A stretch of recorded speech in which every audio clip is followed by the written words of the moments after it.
ဗီတာမင် C plus B5 ကိုအသုံးပြုခြင်းဖြင့်နေရောင်ခြည်ကြောင့်ခြောက်ခမ်းကစီသွားသောအသားရည်ကိုပြန်လည်ဝင်တဲ့ဆိုပြစေပါတယ်။ကနေ့အား fish စီတွင်ဗီတာမင် C plus B5 သည်အဆီမပါဝင်တာဖြစ်တဲ့အတွက်ကြောင့်မျက်နှာပြင်ပေါ်မှာအဆီတဝင်းဝင်းရှေးအောင်အမွန်တလင်းလင်းအနံပြင်းပြင်းလုံးဝထင်မသွားပဲအသားရဲသို့နူးညံ့သာစိတ်ဝင်သွားပါတယ်။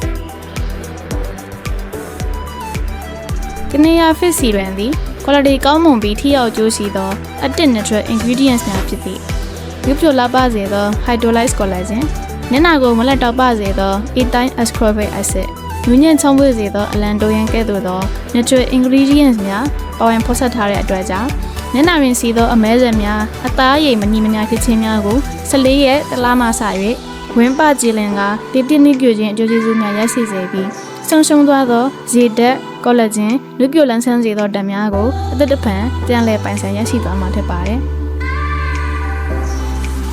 ဒီနေ့က cosmetic product များကိုဘိုးကုံအစမ်းတစ်ကျဲလုံးမထားပါ။နာမည်ကြီးတရုပ်ဆောင်များအနေနဲ့ကြော်ညာမထားပါ။အပေါ်ယံဆေးဆိုးပန်းရိုင်များချင်းလည်းဆွဲဆောင်မထားပါ။သို့သောကမေးရသည်ပါဝင်ပစ္စည်း ingredients များပေါ်တွင် focus ထားပါတယ်။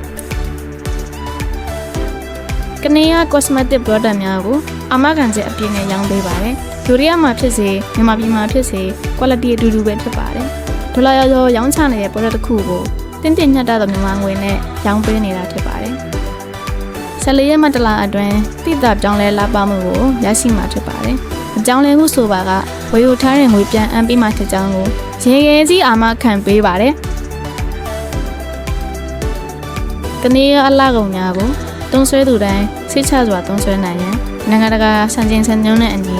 ထိုင်းနိုင်ငံတွင်ရေသွင်းမြင့်ထုတ်လုပ်ထားပြီးမြန်မာနိုင်ငံနဲ့ထိုင်းနိုင်ငံ၏ FDA အသိအမှတ်ပြုလက်မှတ်ရထားတဲ့အတွက်ယုံကြည်စွာသုံးဆွဲနိုင်ပါတယ်